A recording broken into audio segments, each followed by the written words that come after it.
ವರಿಷ್ಠ ಎಲ್ಲ ಒಂದ್ ಕಡೆ ಗಂಭೀರವಾಗಿ ತೆಗೆದುಕೊಳ್ಳಿಲ್ಲ ಸರ್ ರಾಜ್ಯದ ಈ ಒಂದು ಬೆಳವಣಿಗೆಗಳನ್ನ. ಯಾಕೆಂದ್ರೆ ಇದರಿಂದನೂ ಕೂಡ ಅಸಮಾಧಾನಗಳು ಬರ್ತಲೇ ಇದೆ. ವರಿಷ್ಠರು ಕಾಲಕ್ಕೆ ಏನೇನು ತೀರ್ಮಾನವನ್ನು ಮಾಡಬೇಕು ಅವ್ರು ಮಾಡ್ತಾರೆ. ಇಲ್ಲಿ ನಾವೆಲ್ಲರೂ ಕೂಡ ಸರಿಯಾಗಿ ಹೋಗ್ಬೇಕಾಗಿರ್ತಕ್ಕಂಥ ನಮ್ದು ಕೂಡ ಕರ್ತವ್ಯ ಇದೆ. ಅದು ಆಗ್ತಾ ಇದೆ, ನಾನು ಆಗ್ತಾ ಇಲ್ಲ ಅಂತಲೂ ಕೂಡ ಹೇಳ್ತಾ ಇಲ್ಲ. ಆದರೆ ಇಂಥ ಮಹತ್ವವಾಗಿರ್ತಕ್ಕಂಥ ಚುನಾವಣೆಯಲ್ಲಿ ನಮ್ಮ ಶಾಸಕರಿಗೆ ನಡ್ಕೊಳ್ತಾರೆ ಅಂತೇಳಿ ನಮ್ಗೆ ಯಾರಿಗೂ ಕೂಡ ಕಲ್ಪನೆಯೂ ಕೂಡ ಇರಲಿಲ್ಲ.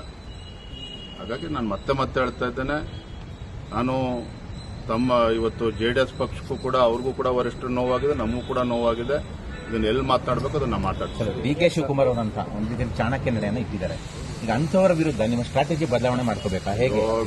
ಬಹಳ ಜನ ಚಾಣಕ್ಯರನ್ನ ರಾಜ್ಯದ ಜನ ನೋಡಿದ್ದಾರೆ, ನಾವು ಕೂಡ ನೋಡಿದ್ದೀವಿ. ಓಡೋ ಟೈಮಲ್ಲಿ ಓಡ್ತದೆ, ಬೀಳೋ ಟೈಮಲ್ಲಿ ಮುಗುರಿಸಿ ಬೀಳ್ತಾರೆ. ಇದ್ರ ಎದುರಿಸ್ತಕ್ಕಂಥ ಶಕ್ತಿ ನಮಗಿದೆ, ಎದುರ್ಕೊಂಡು ಓಡೋಗ್ತಕ್ಕಂಥ ಪ್ರಶ್ನೆನೇ ಇಲ್ಲ. ಭಾರತೀಯ ಜನತಾ ಪಾರ್ಟಿ ನಮ್ಮ ಸಂಘಟನೆ ಇದೆ, ನಮ್ಮ ಸಂಘಟನೆ ಕಾರ್ಯಕರ್ತರ ಶಕ್ತಿ ಇದೆ. ಹೇಗೆ ಬಗ್ಗಿಸ್ಬೇಕು ಬಗ್ಗಿಸ್ತಾ ಇದೊಂದು ಚುನಾವಣೆಯಿಂದ ಎಲ್ಲವೂ ಕೂಡ ಮುಗಿದೋಗಿದೆ.